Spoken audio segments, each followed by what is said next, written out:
In the world of modern medicine, there are these incredible professionals who work with invisible energy. It's pretty amazing. Today, we're going to pull back the curtain and look inside the intense 3-year training program that builds a radiation technologist from the ground up. So it really all boils down to this one huge question, right? How in the world do you take something you can't even see and turn it into a tool that can look inside a person's body or even destroy a cancerous tumor? Answering that is one heck of a journey. Okay, so first things first, what is a rad tech? Well, they're the super skilled expert operating all that complex machinery for diagnosis and treatment. But here's the thing, it's not just about pushing buttons. Their job is a blend of two massive things: being an absolute master of the technology and being the compassionate human connection for the patient. So, where does this journey begin? Year 1. It's all about the foundations. Before a student ever gets near a single machine, they have to become totally fluent in two completely different languages: the language of the human body and the language of physics. First up is the language of the body. And you can really split it into two parts. You've got anatomy, which is the what and the where. It's like drawing a super detailed map of everything inside us. Then you have physiology, which is the how. How does that map actually work? The easiest way to think about it is this. Anatomy is the blueprint of a building, and physiology is the instruction manual that explains how the electricity and plumbing all work together. And let me tell you, the sheer scale of this biological knowledge is just immense. This is not some quick high school biology review. Students have to master every single system in the body, how it's built, how it works, and, this is the crucial part, what it looks like on an image when something goes wrong. They have to be able to spot the difference between a healthy organ and a diseased one instantly. But knowing the human body is only half the story. The other massive pillar of year 1 is radiation physics. This is where students learn the science behind that invisible energy they're going to control. We're talking everything from the structure of an atom to the basic principles of radioactivity to the nitty-gritty of how an X-ray is actually produced. This isn't just abstract theory. This is them learning the science of their most important tool. All right, so in year 2, all that foundational knowledge really gets put to work. Once they've got the biology and physics down, students move on to mastering the technology. And these are some of the most incredible machines in all of medicine. And wow, what a toolkit it is. It's so sophisticated. On one side, you've got all the diagnostic tools like CT and MRI that create these stunningly detailed pictures of the body.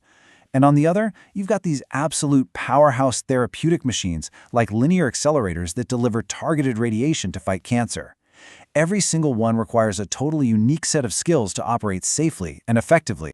Now, you can imagine, wielding that kind of power comes with a huge amount of responsibility. And that's why probably the single most important lesson in year 2 is one simple principle: ALARA. It stands for as low as reasonably achievable. This idea is literally baked into every single thing they do, because while radiation is a powerful tool for healing, it can also be harmful. So the goal always is to get that perfect image or deliver the perfect treatment using the absolute minimum dose necessary. Safety is everything. And that brings us to the final year, the big one, where everything, and I mean everything, comes together. Year 3 is all about advanced practice. It's about taking that foundational knowledge and that technical mastery and applying it to complex, real-world situations, often with patients who are very, very sick. This is where the specialization gets incredibly deep. I mean, we are way past a standard chest X-ray now. Students are learning these highly specific and sometimes even interventional procedures. For instance, in angiography, they're not just taking a picture. Nope, they're actually injecting a special dye to map out a patient's entire network of blood vessels in real time. In angioplasty, they're right there as part of the team that's actively working to open up those blocked vessels. It's incredible stuff. And then on the cancer therapy side, the level of precision is it's mind-blowing. The technologist is absolutely central to the entire planning process. They're the ones who get the initial scans to build a 3D digital map of the tumor. They help literally sculpt the radiation beam, shaping it to match the cancer's exact size and form while avoiding healthy tissue. And then finally, they verify every single alignment down to the millimeter before the treatment ever begins. This is a world where 1 millimeter can change everything. But all the technology, all the physics, all the incredible skill in the world, it just doesn't mean a thing without this last and maybe most important piece of the puzzle: patient care. In their final years, students learn to fuse all that technical know-how with real human compassion. They have to be able to communicate clearly, to provide comfort, and to manage the needs of patients who are often scared, in pain, and going through the toughest time of their lives. So, when you step back and you look at the whole thing, what have we really seen? We've seen this amazing 3-year journey that takes a student and transforms them into a truly multi-talented healthcare professional. You can see the path so clearly, right? It's this beautiful logical progression. It starts with the scientific knowledge of the body and physics. Then it builds on that to achieve a mastery of the technology and all that complex machinery.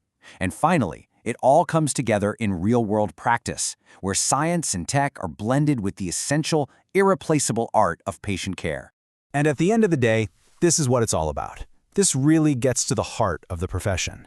The technology is amazing for sure, but it's nothing without the expert who knows how to use it with absolute precision while also caring for the person at the very center of it all. That incredible blend of technical mastery and human compassion, that's what makes a modern healer. So, the next time you see a medical image or you hear about someone getting radiation treatment, you'll have a much better idea of the incredible depth of knowledge, skill, and care that goes into making that happen. The expert behind that image, behind that treatment, that's the radiation technologist. And now you know.